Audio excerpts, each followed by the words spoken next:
লিঙ্কটিতে click করলে এরকম একটি ইন্টারফেস শো হবে। তারপর এখান থেকে যে কোনো একটি ইমেল আর পাসওয়ার্ড দিয়ে সাইন আপ করতে হবে।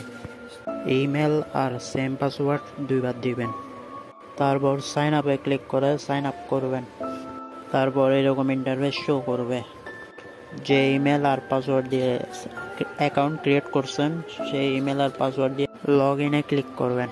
তারপর এরকম একটি ইন্টারফেস শো হবে। শুধু অ্যাকাউন্ট ক্রিয়েট করলে হবে না, হোয়াটসঅ্যাপও কানেক্ট করতে হবে, না হয় পেমেন্ট পাবেন না। স্ক্যানে ক্লিক করে লিঙ্ক উইথ ফোন নাম্বার এখানে ক্লিক করবেন। তারপর যে হোয়াটসঅ্যাপটি কানেক্ট করবেন সেই হোয়াটসঅ্যাপ নাম্বারটি এখানে দিবেন। তারপর গেট কি এখানে ক্লিক করবেন। তারপর কিছুক্ষণ লোড নিয়ে এরকম একটি কোড ওরা দিবে। এখন যে মোবাইল নাম্বারটি দিয়েছেন সে হোয়াটসঅ্যাপে যাবে। তারপর 3 ডট এখানে ক্লিক করবেন। লিঙ্ক ডিভাইস এখানে ক্লিক করবেন।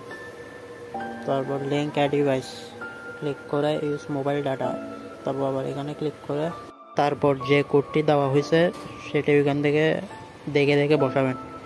তো এভাবে কোডটি বসিয়ে দিবেন। সঠিকভাবে কাজটি করলে এরকম ইন্টারফেস শো হবে। তো হোয়াটসঅ্যাপটি ডিসকানেক্ট করবেন না। আর প্রুফ হিসেবে অ্যাকাউন্টটি যে ইমেল আর পাসওয়ার্ড দিয়ে ক্রিয়েট করছিলেন, তো জব প্রুফের এখানে এসে সে জিমেল আর পাসওয়ার্ডটি এখানে লিখে দিবেন।